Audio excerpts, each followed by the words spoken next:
এইবাৰ আমাৰ ৰাজ্যৰ বাবে এটা অত্যন্ত ভাল খবৰ 16 ফাইনেন্স কমিশনত আমি লাভ কৰিছিলোঁ।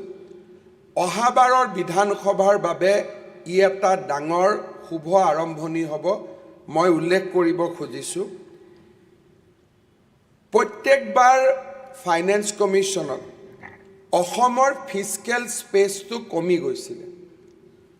প্ৰত্যেকবাৰে ডিভলিউশ্যনত আমাৰ যিটো পাৰ্চেণ্টেজ অফ ডিভলিউশ্যন সেইটো কমি কমি আহি আছিলে, কাৰণ বিত্ত আয়োগে পুঁজি বিকেন্দ্ৰীকৰণত দুটা ফৰ্মুলা লৈছিলে, এৰিয়া আৰু পপুলেশ্যন। অসমে এৰিয়া আৰু পপুলেশ্যন দুইটাতে আমি ভাৰতৰ মধ্যভাগত থকা কাৰণে ডিভলিউশ্যনৰ পাৰ্চেণ্টেজ আমাৰ ক্ৰমাগতভাৱে কমি গৈছিলে আৰু এটা সময়ত আমি 3% আহি থিয় হৈছিলোঁ।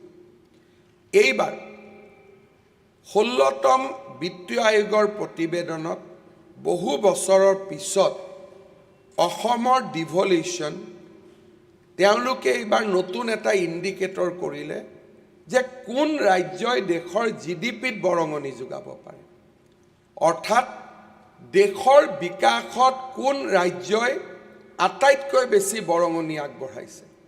সেইকাৰণে এইবাৰ কৰ্ণাটকে আটাইতকৈ বেছি বিত্ত আয়োগৰ পৰা বেনিফিট পাইছে, গুজৰাটে বেনিফিট পাইছে।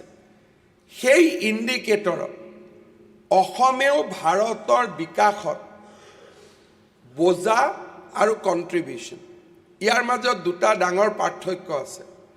যোৱা 5 বছৰত আমি ভাৰতৰ বোজা নহয়, ভাৰতৰ বিকাশ যাত্ৰাত আমি কণ্ট্ৰিবিউট কৰাৰ কাৰণে চেষ্টা কৰিছোঁ। আৰু এইবাৰ 16 ফাইনেন্স কমিশনে আমাৰ ডিভলিউশ্যন 3.25%লৈকে ইনক্ৰিজ কৰিলে। It is a increase of 0.25%। ইয়াৰ ফলত অহা বছৰ অসমে কেন্দ্ৰীয় চৰকাৰৰ পৰা ডিভলিউশ্যন গ্ৰাণ্ট হিচাপে 50,000 crores লাভ কৰিব।